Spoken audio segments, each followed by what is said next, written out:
So Todd and Bethesda got me. For the past 2 weeks, I've been playing Fallout 76 a lot, and I'm not alone in this Fallout trap. At the time of this recording, Bethesda's Fallout 76 has not only surpassed its all-time player count peak on Steam, but the Fallout account on X has also tweeted out that apparently Fallout 76 as of right now across all platforms has reached about 1 million concurrent players. Now, I didn't just start playing Fallout 76. I believe the last time I played it prior to me finishing the show was actually about 3 years ago, all the way back in 2021, around the time the Brotherhood of Steel update came out. When I took a 3-year hiatus, I was level 71.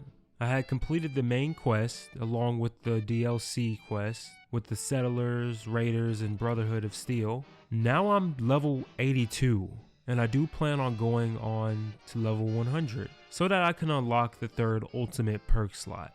Yeah, the game has ultimate perks now, something that completely caught me by surprise. And these aren't just some throwaway perks that don't really help you out in the long run. These perks massively benefit you in surviving a nuclear-ridden Appalachia. From leveling up your special stats to upwards of 5 levels, to also giving you plus 300 radiation resistance, and even allowing you to produce 150% more rounds when crafting ammunition. And for someone whose character build is kinda scuffed, especially in the charisma and luck department, these legendary perks let me add a bit more perk cards into those special slots. Along with a plethora of quality of life updates, this game has gotten a total of 18 major updates, all of which are free. With the most recent one being America's Playground that launched this past March on the 24th. So you still have time to progress through the battle pass that came with this update. But Bethesda doesn't show any signs of slowing down the updates either. The next update for the game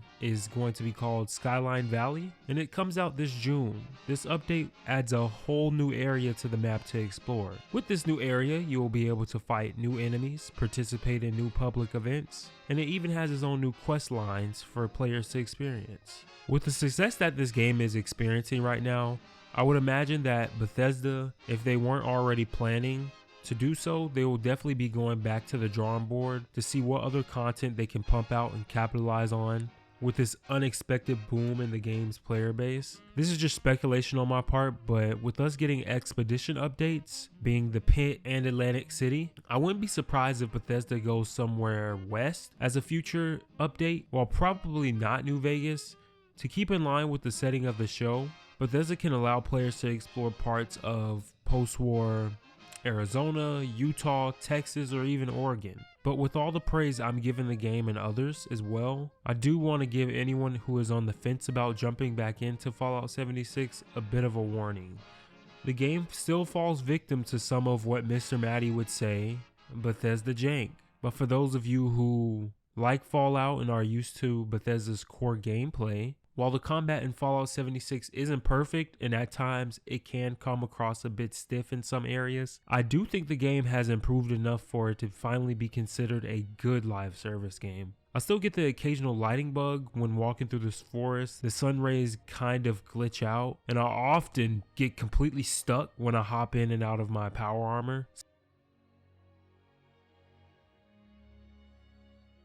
Specifically near my camp, I have to walk down the road a bit further away from my base to avoid this, and it even happened to me once at Nuka World. I have looked for a fix on Reddit and X, even YouTube, and I couldn't find anything on how to avoid this that worked for me. So definitely let me know down in the comments if there's any fix you have for this bug. That would really help me out. I also don't like the fact that the store has a lot of content locked behind Fallout First. I don't really care that Private World is locked behind Fallout First. I know many people probably do, but it's not like Grand Theft Auto where you're getting hunted down by flying motorcycles with homing rockets on them every 5 minutes. The player base in Appalachia is actually fairly helpful. I have heard about some griefers targeting people who set up workshops at certain locations, but I have yet to experience that myself because I haven't really claimed a workshop as of yet. That is something I plan on doing in the future though, so if I do run into that problem, follow my Twitter to find out. out what happens. But going back to my point about Fallout First being so tied to the store, it didn't used to be like this. I don't remember entire bundles being locked behind Fallout First. They even have past season catch-up bundles being locked behind Fallout First. I do think that's a misstep by Bethesda, because I would imagine that with so many players coming back to play the game, you would want to